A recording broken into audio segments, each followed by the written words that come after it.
Terima kasih untuk Bapak Ibu yang sudah hadir menyempatkan diri pada siang hari ini sehingga kita bisa kumpul bersama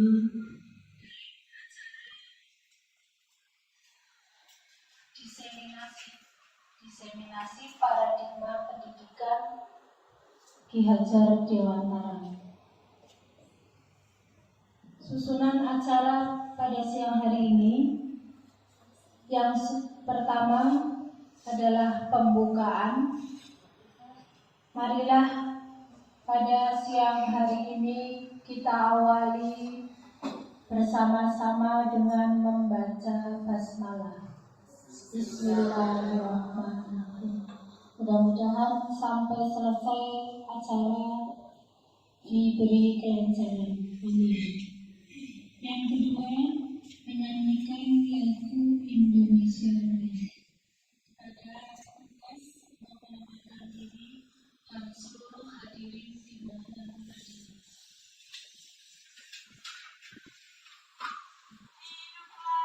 Indonesia Raya tua, Indonesia.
Hadirin dimohon duduk kembali.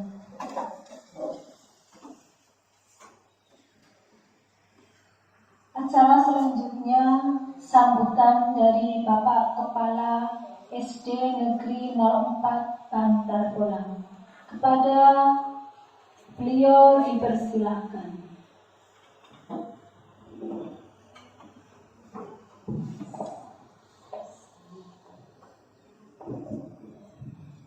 Bismillahirrahmanirrahim. Assalamualaikum warahmatullahi wabarakatuh. Alhamdulillah wassalatu puji syukur mari kita aturkan kepada Allah Subhanahu wa taala. Yang kami hormati rekan-rekan Bapak Ibu guru yang telah hadir di acara pada hari ini, yaitu acara paradigma pendidikan Ki Hajar Dewantara. KHD menumbuhkan budaya positif di lingkungan sekolah bagi CGP. Betul CGP ya? Calon guru penggerak, berarti masih calon. Angkatan 9 Kabupaten Pemalang yang dilaksanakan pada hari ini di SD 04 Bantar Bolang, yaitu tanggal 21 Oktober tahun 2023. Salam kita aturkan kepada junjungan Nabi besar Muhammad SAW. Mudah-mudahan kita mendapatkan syafaat di yaumil akhir nanti. Amin Allahumma amin. Hadirin dan ibu-ibu yang berbahagia, bapak ibu yang berbahagia, bahwasanya pada hari ini dilaksanakan semacam boleh disebut seminar ya Bu ya, boleh disebut seminar sebagai syarat untuk fase-fase CGP. Jadi nanti dua orang ini yang akan dilaksanakan oleh Ibu Nur Ida Laila SPD MPD dan Ibu Ayuda Utami SPD. MPD-nya belum menyusul, begitu ya Pak. Jadi kita nanti ikuti bersama, kita simak bersama dalam nanti kedua teman kita ini memberikan materi, memberikan apa namanya,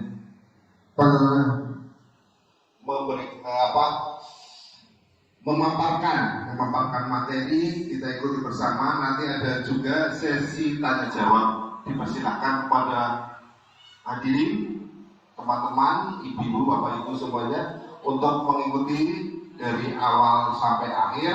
Kemudian ada sesi tanya jawab. Saya ulangi, nanti bisa diajukan pertanyaan-pertanyaan yang kaitannya dengan yang judul tadi, yang saya sampaikan judulnya tadi. Jadi mari kita ikut bersama. Semoga yang lain yang belum CGP silakan nanti mengikuti yang sudah CGP. Yang sudah lolos diucapkan selamat ya Pak ya. Mas Eko juga sudah. Jadi tinggal menunggu apa proses berikutnya, begitu. Apa proses berikutnya tinggal ikuti saja, jangan juga ikuti saja. Tinggal mengikuti, melaksanakan dan menikmati, begitu. Saya kira sambutan dari wakil, bukan saya, bukan KS, bukan wakil dari KS SD 04 Panarulan. Kurang lebihnya mohon maaf apabila ada kekurangannya. Bila taufiq wal hidayah. Assalamualaikum warahmatullahi wabarakatuh.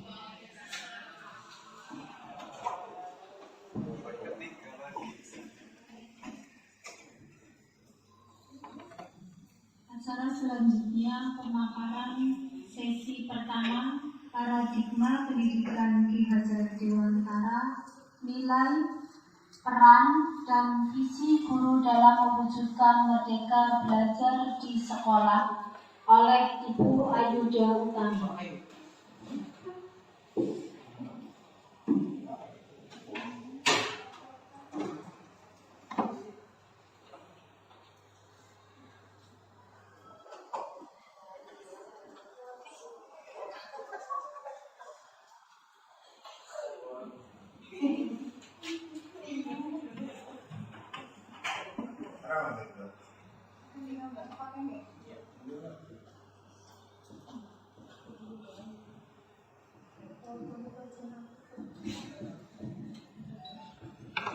Assalamualaikum warahmatullahi wabarakatuh. Pertama-tama saya ucapkan terima kasih kepada Bapak Ibu Guru yang telah meluangkan waktunya untuk saya dalam presentasi budaya.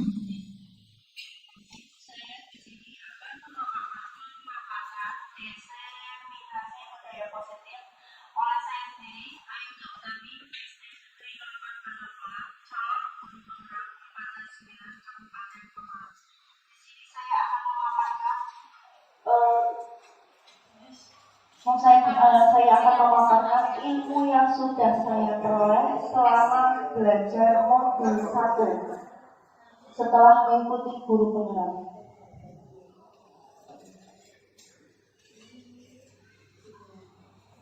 Di sini modul 1.1 berisi filosofi pemikiran Ki Hajar Dewantara. Menurut beliau, pendidikan adalah menuntut.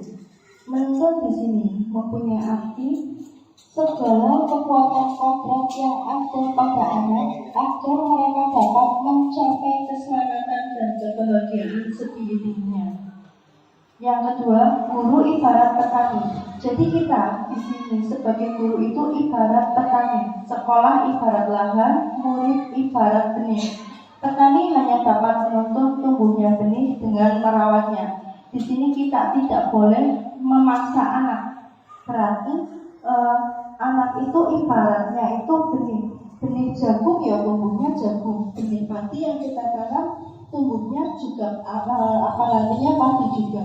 Tidak bisa benih yang kita tanam ibaratnya jagung itu tumbuh sebagai padi.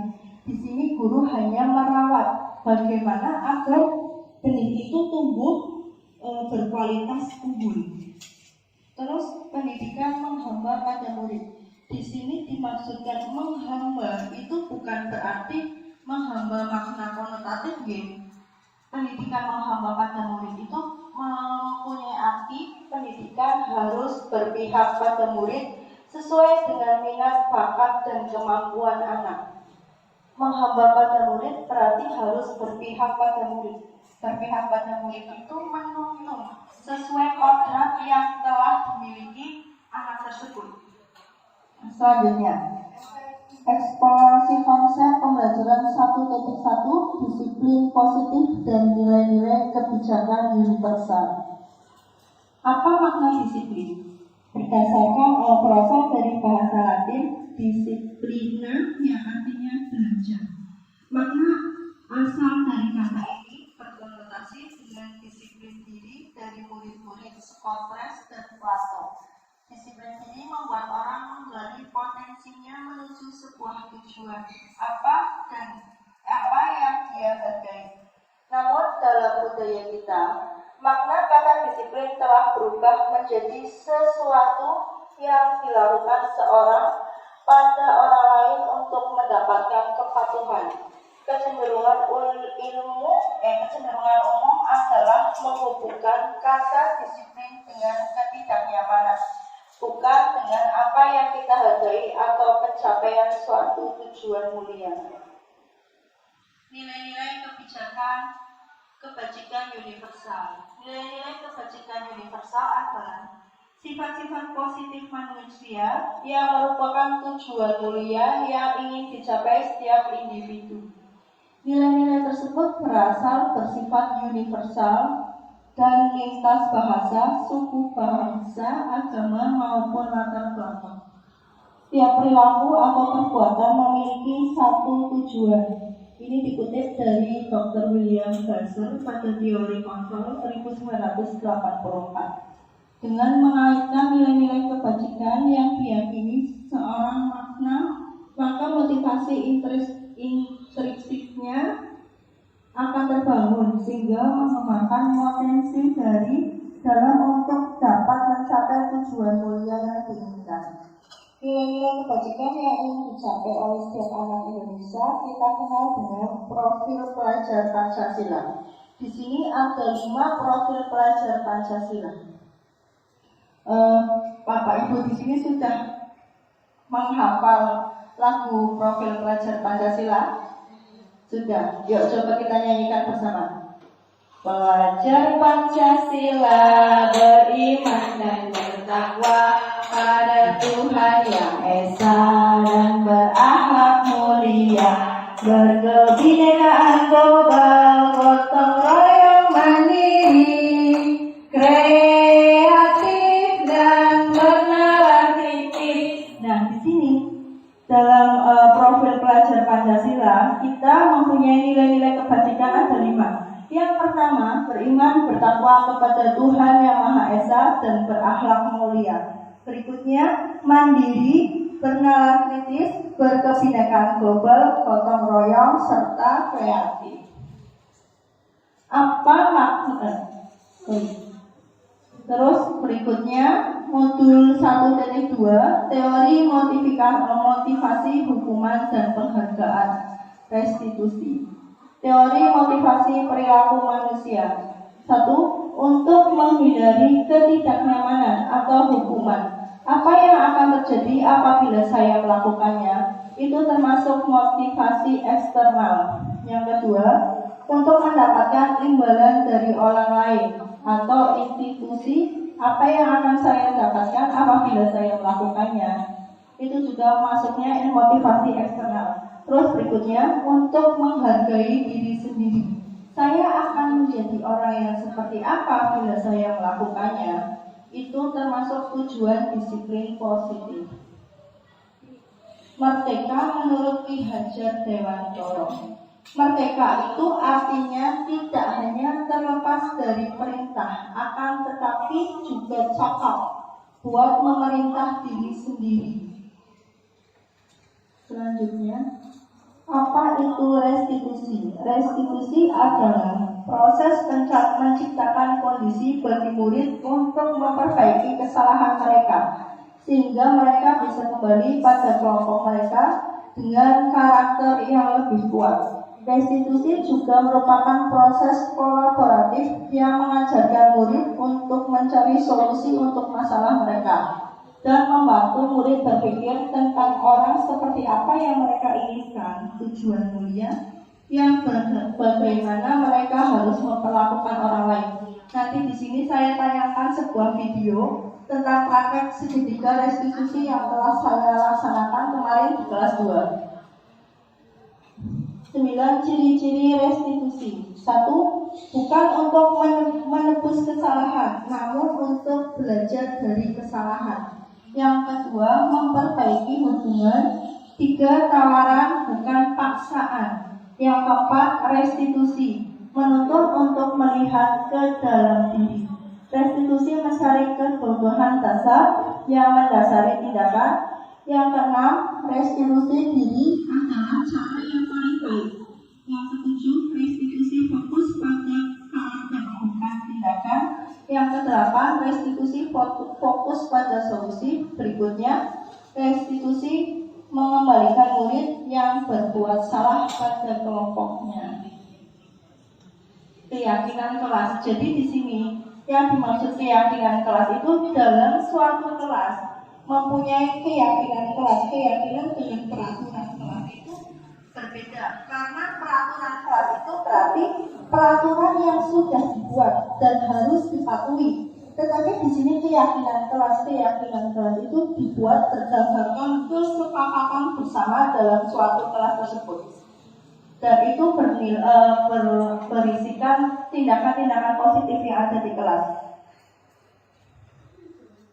Kesepakatan kelas contohnya itu kami dan guru. Ini guru dan murid yang saling menyayangi. Ini murid yang semangat belajar. Kami murid yang peduli dengan teman-teman. Itu adalah contoh kesepakatan kelas yang telah dibuat. Coba bedakan, yang mana merupakan keyakinan kelas. Itu ada kesepakatan kelas seperti ini. Kalau kesepakatan kelas itu bernilai positif dan dibuat bersama murid. Ini ada perbedaan antara peraturan dan keyakinan. Selalu kembalikan buku ke tempatnya. Itu adalah sebuah peraturan, dan keyakinan kelasnya menumbuhkan rasa tanggung jawab. Dilarang mengganggu orang lain. Itu berarti masuknya menghormati orang lain. Nilai positif yang diharapkan. Nilai positif yang diharapkannya itu berarti menghormati orang lain. Yang peraturan hadir di sekolah 15 menit sebelum pembelajaran dimulai. Keyakinan kelasnya menghormati orang lain, berbuat empati. Selanjutnya dilarang melakukan kekerasan. Itu berarti masuknya keselamatan menghormati orang lain. Dilarang menggunakan narkoba, itu kesehatan. Perhatian atau menunggu giliran, maksudnya menghormati orang lain atau bersabar. Gunakan masker, kesehatan atau keselamatan. Jangan berlari di kelas atau koridor, keselamatan, keamanan. Kalau dalam peraturan itu ada kata-kata dilarang berganti, dilarang, jangan, itu termasuk peraturan. Tetapi kalau keyakinan kelas itu berarti kesepakatan bersama dalam satu kelas. Tindakan guru ini sebuah konsekuensi. Mencatat 100 kali di dalam buku kalimat Saya tidak akan terlambat lagi karena terlambat ke sekolah, itu termasuk hukuman. Lari mengelilingi lapangan basket 2 kali karena terlambat hadir di sekolah, itu pun termasuk hukuman. Kalau konsekuensi itu berarti ada yang harus dilakukan. Menggantikan kertas tugas teman yang telah dicoret-coret itu sebuah konsekuensi. Membersihkan tumpahan air di atas meja tulis karena tersenggol pada saat belajar itu juga sebuah konsekuensi. Murid disuruh untuk tidak mengenakan sepatu seharian di sekolah karena tidak mengenakan sepatu hitam, itu sebuah hukuman. Perbedaan hukuman dan konsekuensi. Hukuman itu sesuatu yang meyakinkan harus terjadi. Kalau konsekuensi itu sesuatu harus terjadi. Terus berikutnya, membuat anak sakit fisik maupun hati untuk jangka waktu lama. Tetapi kalau konsekuensi, membuat anak merasa tidak nyaman dalam jangka waktu pendek, merasa bersalah. Hukuman, anak membenci kedisiplinan. Konsekuensi, anak menghargai kedisiplinan. Berikutnya, hukuman paksaan. Konsekuensinya stimulus tanggapan.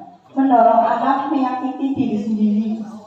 Mendorong anak agar mudah menyesuaikan diri, konsep diri yang buruk, konsep diri yang baik untuk konsekuensinya. Anak belajar untuk menyembunyikan kesalahan. Kalau hukuman dan konsekuensinya, anak belajar untuk mematuhi peraturan. Hukuman, marah, rasa bersalah, dipermalukan, merasa tak dihargai. Konsekuensinya, kehilangan hak, dibuat tidak nyaman, diasingkan untuk sementara atau timpang. Di sini hukuman itu berarti kan suatu paksaan. Tetapi kalau konsekuensi itu hadir dari dalam diri sendiri. Berikutnya pembelajaran keempat, kebutuhan dasar manusia dan dunia berkualitas. Kebutuhan dasar manusia itu ada 5. 1, butuh kasih sayang, rasa diterima. Yang kedua, penguasaan. Ketiga, kesenangan. Keempat, kebebasan. Yang kelima, bertahan hidup atau survival. Pembelajaran 5, posisi kontrol. Dalam manusia itu tadi ada berapa? 5 ya, 5 posisi kontrol. 1, penghukum, pembuat orang merasa bersalah, menjadi teman, pemantau atau manajer.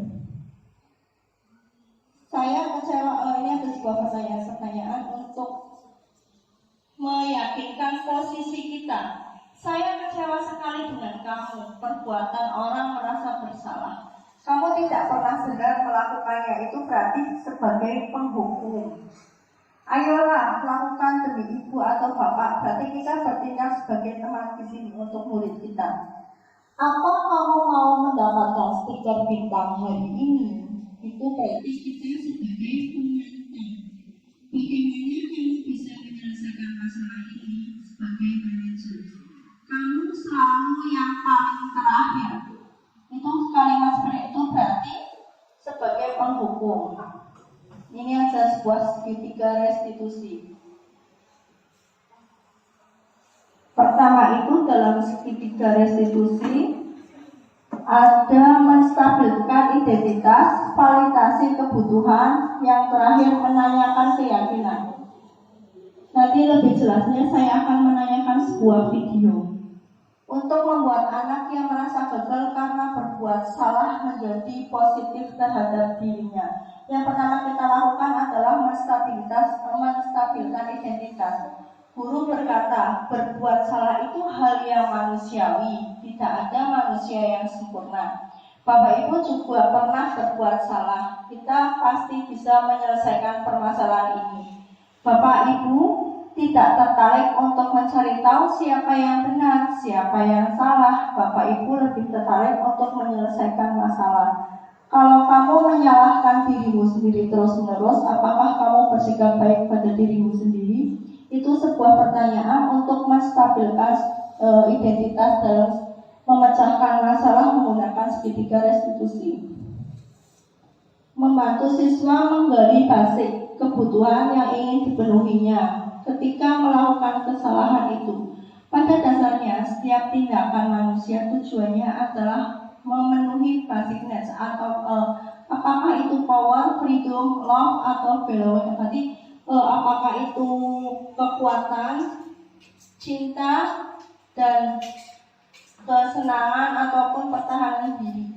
Guru berkata, ini untuk validasi kebutuhan. Kamu bisa saja akan melakukan hal yang lebih buruk, tapi kamu tidak melakukannya, kan? Kamu pasti punya alasan mengapa melakukannya. Apa yang penting bagi kamu, kamu boleh tetap berusaha menjaga sikap itu, tapi tambahkan sikap yang lain yang baru. Maka kamu belajar cara lain untuk mendapatkan yang kamu butuhkan tanpa harus memukul. Apakah kamu bisa melakukan hal baik besok pagi? Ini untuk menanyakan keyakinan. Anak melihat kesalahan dihubungkan dengan norma sosial dan nilai-nilai yang mendasari manusia berinteraksi dengan orang lain.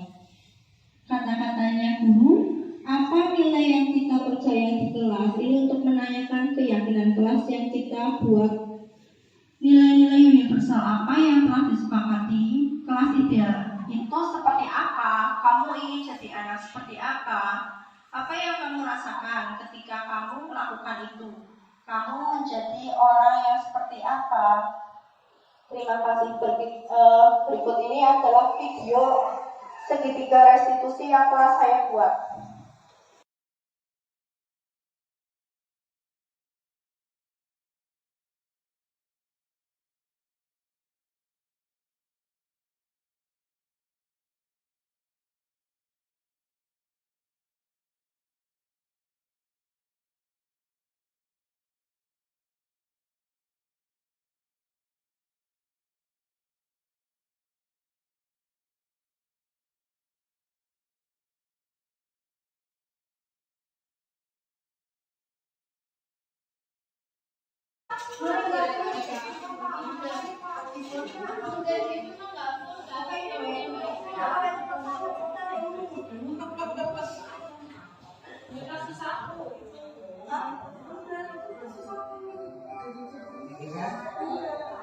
Ini adalah sebuah video segitiga restitusi yang telah saya buat bersama murid saya di kelas 2.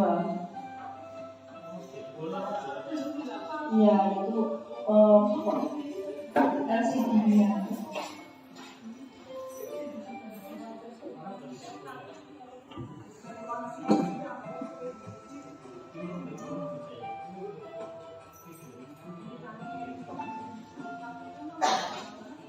Video pertama, segitiga restitusi kasus pertama, itu ada sebuah murid yang mengantuk di dalam kelas.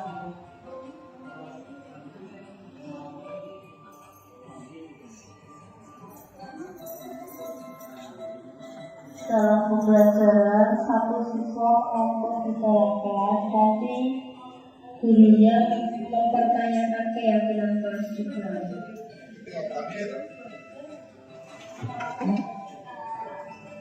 Ini pertama, menstabilkan identitas.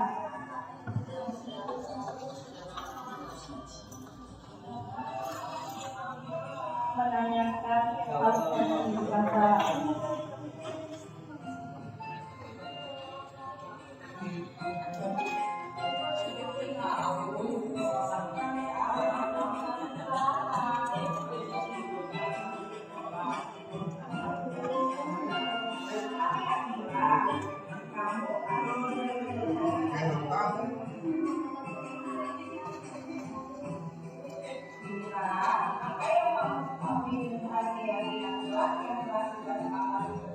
Menanyakan keyakinan kelas.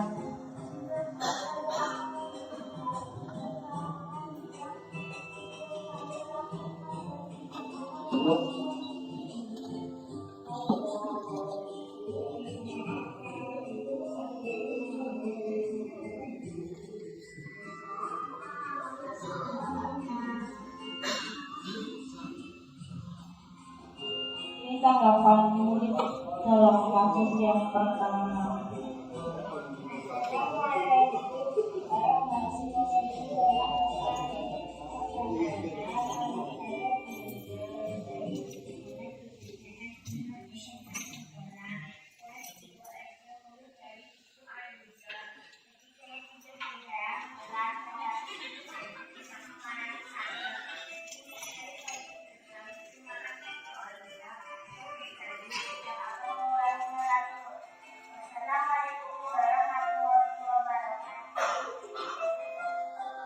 Berikutnya yang kasus kedua, ada seorang murid yang membuang sampah sembarangan.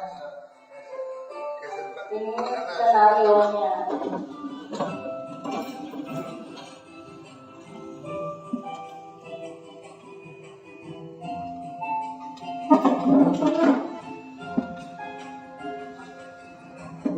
Sebuah video ketika restitusi kasus yang kedua. Sama di sebuah pembelajaran, ada seorang siswa membuang sampah sembarangan.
Tanggapan kasus yang kedua, tanggapan siswanya. Assalamualaikum warahmatullahi wabarakatuh. Perkenalkan, nama saya Fania. Saya kelas 2 STM 04 Kota Tolang. Perasaan saya setelah menyelesaikan masalah yang saya lakukan dengan Ibu Aida sangat senang. Karena saya menemukan solusi permasalahan saya. Terima kasih. Wassalamualaikum warahmatullahi wabarakatuh. Berikut saya tampilkan video 5 posisi kontrol sebagai guru.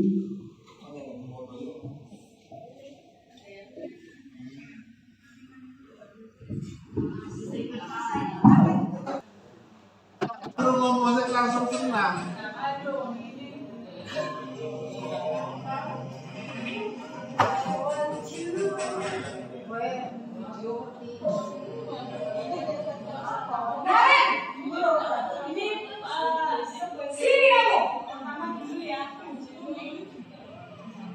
Selamat pagi, Bu. Selalu terlambat. Kamu deh pasti terlambat. Maaf, Bu. Saya Apa coba? Alasan kamu apa lagi? Ngapa? Sih kamu tidak terlambat? Lambat jordan gue. Malas sekali ya kamu jadi orang. saya Dasar malas. Belum Gak jordan. kapok Belum sih jordan. kamu. Sudah berapa kali Iya. terlambat? Sana, kamu keliling lapangan basket 2 kali. kenapa saya harus ke lapangan basket, Bu? Kenapa? Kamu melawan ibu? Berani-beraninya jawab. Sudah terlambat, masih berani jawab pula. Sekarang, keliling lapangan basket 5 kali sekalian. Biar kapok. Cepat. Pergi sana ke lapangan basket.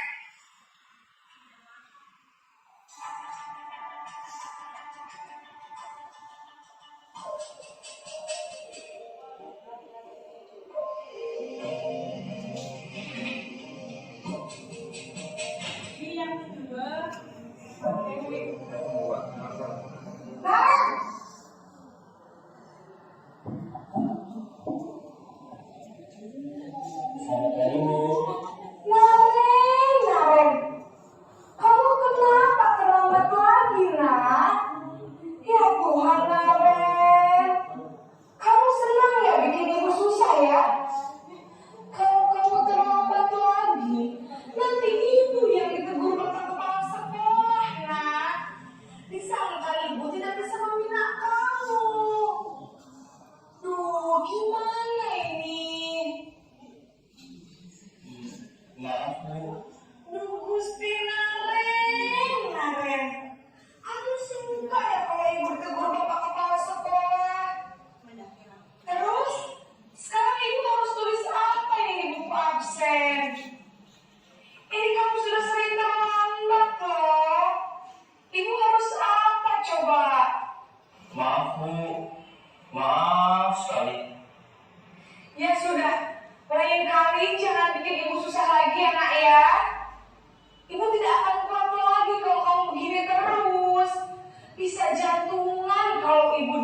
Bapak Kepala Sekolah.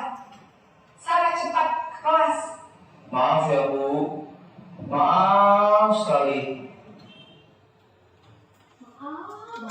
Banget. Maafin aku ya. Posisi pembuka kelas bersalah berbicara dengan nada tenang.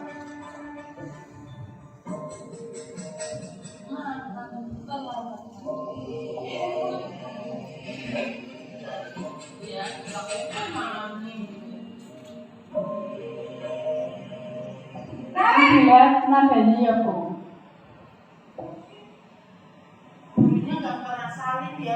Selamat pagi Bu. Wah, sudah jam berapa ini nak? Terlambat lagi ya sayang. Iya Bu, habis ibu saya lupa bangunkan saya Bu.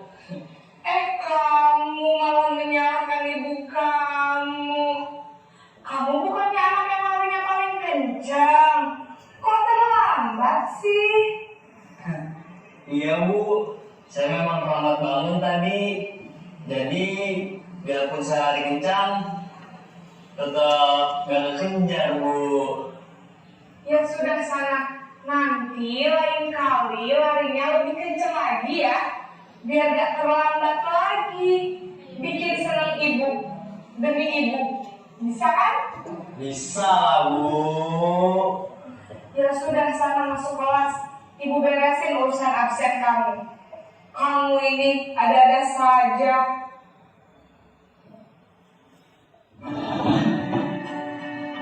Ki sebagai pemantau, monitor atau pengawas. Nantinya aja.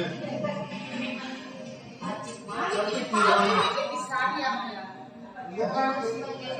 Perannya Itu sebagai pemantau Ibu. Kalau ini pengawas. perannya beda-beda. Selamat pagi Bu.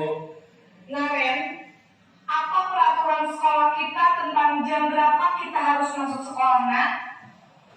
Kita harus di sekolah jam 7 Bu. Iya betul, sekarang sudah jam 7.20. Naren sudah tahu konsekuensinya jika terlambat hadir. Paham Bu, saya harus tinggal kelas pas jam istirahat selama 20 menit. Iya benar, konsekuensinya demikian. Jadi nanti jam 9.30 pas istirahat, kamu harus tinggal di kelas, kerjakan tugas tambahan untuk ketertinggalan kamu, ya? Baik Bu. Di posisi yang paling baik sebagai manajer.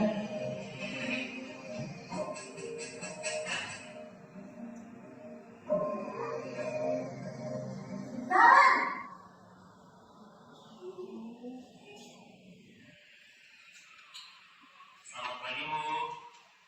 Selamat pagi Naren. Maaf Bu, saya terlambat. Iya, sekolah masuknya jam 7, sekarang sudah jam 7.20. Jadi sekarang bagaimana ini Naren? Maaf Bu, saya lupa alarm saya semalam. Baiklah, menurut kamu, keyakinan sekolah yang mana yang perlu kamu tingkatkan? Menghargai diri sendiri dan orang lain mungkin ya Bu. Setuju. Jadi, apakah Naren meyakini prinsip saling menghormati tersebut? Iya Bu, saya meyakininya. Apakah Naren bersedia memperbaiki masalah keterlambatan ini? Bersedia Bu. Bagaimana kamu akan perbaiki masalah keterlambatan ini? Saya akan coba untuk tidak lupa menyetel alarm saya Bu. Baik, kalau Naren lupa menyetel alarm di rumah, ada orang yang kira-kira bisa bantu mengingatkan tidak? Ada Bu, kakak saya, Kak Emma. Ada lagi selain Kak Emma? Selain Kak Emma, ada ibu saya. Baik, jadi yang mengingatkan Naren adalah Kak Emma dan ibu kamu ya? Kira-kira akan mulai start alarm kapan nih Naren? Setelah pulang sekolah, akan segera saya lakukan. Baik, Jadi Naren akan setel alarm untuk bangun besok pagi dan akan diingatkan oleh kakak dan ibunda Naren ya. Ada lagi yang mungkin perlu dilakukan Naren? Agar tidak terlambat bangun lagi. Tidak ada, Bu. Baik Naren, terima kasih untuk kerjasama kamu. Sekarang kamu perlu kembali ke kelas untuk belajar. Baik Bu, terima kasih. Oh Bu Lili. Oke, terima kasih telah menonton videonya. Ini yang sebagai manajer itu merupakan salah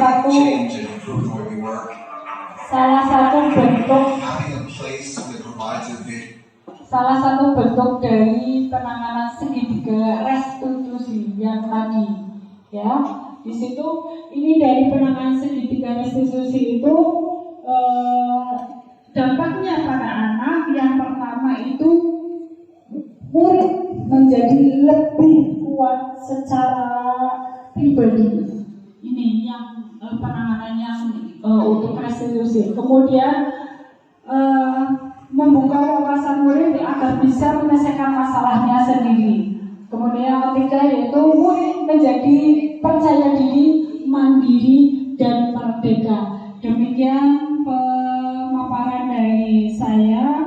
Mohon maaf bila ada yang salah.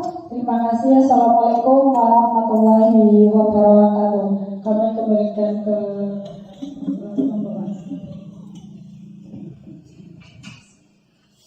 demikian tadi pemaparan sesi 1 dan sesi 2. Acara selanjutnya yaitu diskusi atau tanya jawab. Monggo untuk waktu dan tempat bagi ibu-ibu atau bapak-bapak yang akan bertanya, mari di acara ini bisa didiskusikan bersama.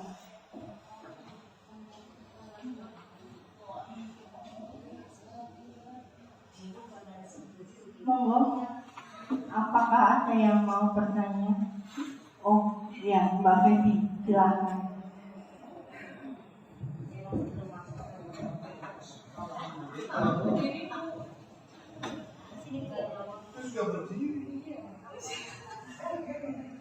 Baik, assalamualaikum warahmatullahi wabarakatuh. Di sini saya akan bertanya mengenai yang tadi Ibu Ayuda sudah jelaskan. Di sini saya mau tanya bagaimana gambaran penerapan pembelajaran yang berpusat pada siswa. Terima kasih. Saya akan menjawab pertanyaan dari Bu Febi tentang gambaran murid yang berpusat pada siswa. Sekarang kita kan tadi sudah belajar filosofi Ki Hajar Dewantara. Kita semua tahu bahwa menurut beliau pembelajaran itu menurut kodrat alam dan kodrat zaman yang ada di sini. Jadi pembelajaran yang berpusat pada murid itu berarti kita hanya menuntun kodrat anak yang sudah mereka punya dan memberikan motivasi, dukungan ataupun menuntun anak tersebut ke arah yang lebih baik. Terus menurut kodrat alam dan kodrat zamannya. Kodrat zamannya anak-anak sekarang kan berbeda dengan dulu ya. Dulu menghukum itu dianggap hal yang lumrah. Sekarang menghukum anak itu tidak bisa ataupun tidak boleh karena memang mental anak dahulu dan sekarang pun berbeda. Terus yang dimaksud kodrat alam. Sekarang kita lihat kodrat alam itu berarti kodrat yang ada di sekolah ini. Misal kita di Pagar Kolam itu kan kodrat alamnya perkebunan ya, bukan di gunung ataupun di pantai. Kalau kita memberikan tugas kepada anak tentang ibaratnya kayak membuat karya dari biji-bijian, mungkin anak itu bisa, karena di sini kan banyak ya biji-bijian itu bisa didapatkan dari alam sekitar, tergantung sekolah itu ada. Nggak mungkin kita membuat ataupun memberikan tugas anak untuk mencari, ibaratnya mama membuat kolase dari bahan laut, karena kita nggak di laut hidupnya, lingkungannya di sini kan itu membuat anak menjadi susah. Itu yang dimaksud dengan kodrat alam tadi, kodrat yang ada di alam sini. Keadaan sekolah, lingkungan di mana tempat kita tinggal, yang untuk menumbuh kembangkan bakat anak yang ada di sini. Ya seperti itu. Monggo pertanyaan berikutnya. Kemudian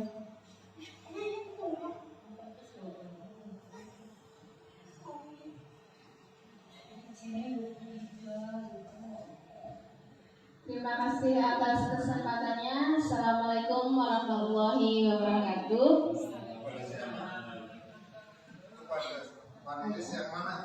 Pada kesempatan kali ini saya ingin bertanya kepada Ibu Ayuda Utami.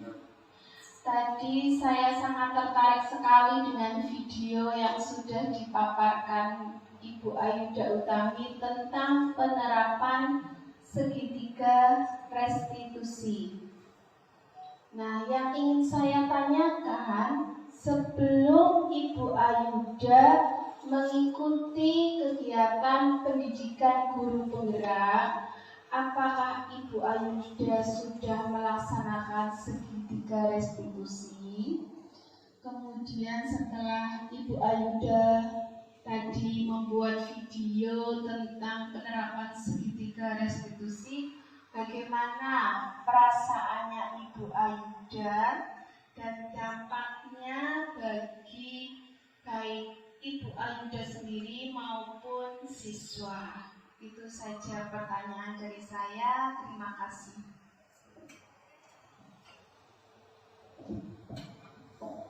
Saya akan menjawab pertanyaan dari Ibu Dian. Sebelum saya mengikuti program guru penggerak ini, apakah saya pernah melaksanakan segitiga restitusi pada pemecahan masalah yang terjadi pada kelas? Jawabannya belum, Bu. Karena ya mungkin sih saya menyelesaikan masalah itu sudah, tetapi belum menerapkan segitiga restitusi itu. Contohnya misal kayak penerapan tadi, ada anak yang tidur di kelas. Paling langkah awal saya sebagai guru itu hanya menasehati, tidak memberikan kontrol pada anak untuk menemukan masalahnya sendiri. Setelah saya belajar di sini di modul 1 ini, saya menemukan segitiga restitusi. Di situ saya belajar memecahkan masalah bersama anak untuk mengakui kesalahan dan menyadari bahwa itu perbuatan salah sesuai dengan keyakinan kelas yang sudah kita sepakati bersama. Terus perasaan saya setelah melaksanakan segitiga restitusi itu ada rasa nyaman ataupun aman kepada anak-anak didik saya. Mereka lebih terbuka kepada saya dan membuat pembelajaran lebih aktif lagi, lebih terbuka dan lebih bersemangat. Ya, seperti itu. Terima kasih. Sekian jawaban dari saya. Untuk sesi berikutnya di pertanyaan untuk Ibu Nur Ida Lela, umum, dipersilakan.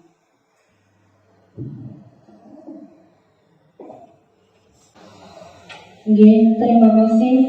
Sekian untuk pemaparan materi dari saya. Semoga bermanfaat. Selanjutnya saya kembalikan kepada pembawa acara.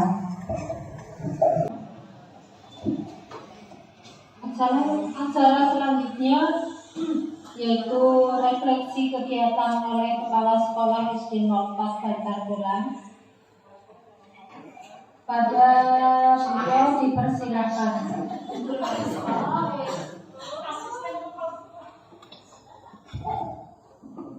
Terima kasih atas waktu yang diberikan.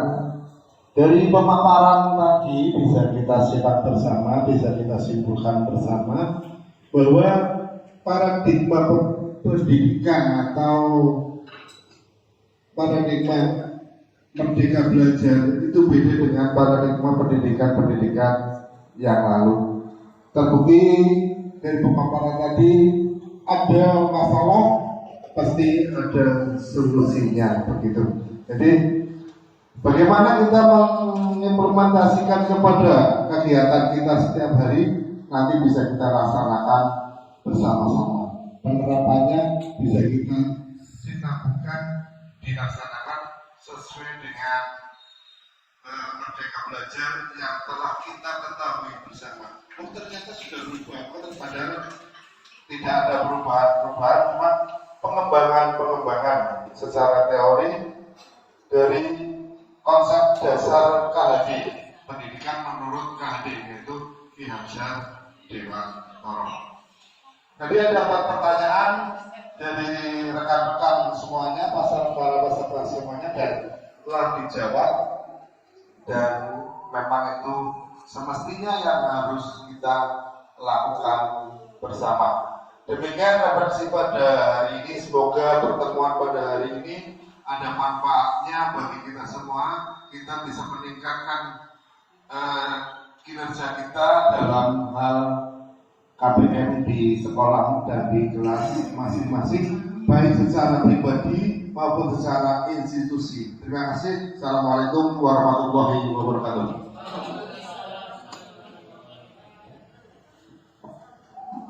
Demikian acara siang hari ini. Marilah acara yang terakhir yaitu penutup. Marilah kita membaca hamdalah bersama-sama.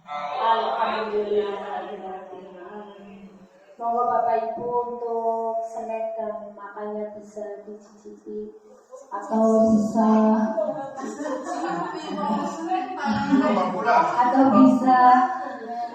pulang ke tempat masing-masing.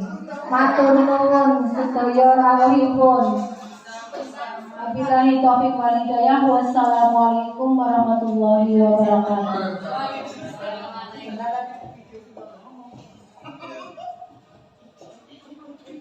Berikut saya tampilkan video 5 posisi kontrol sebagai guru.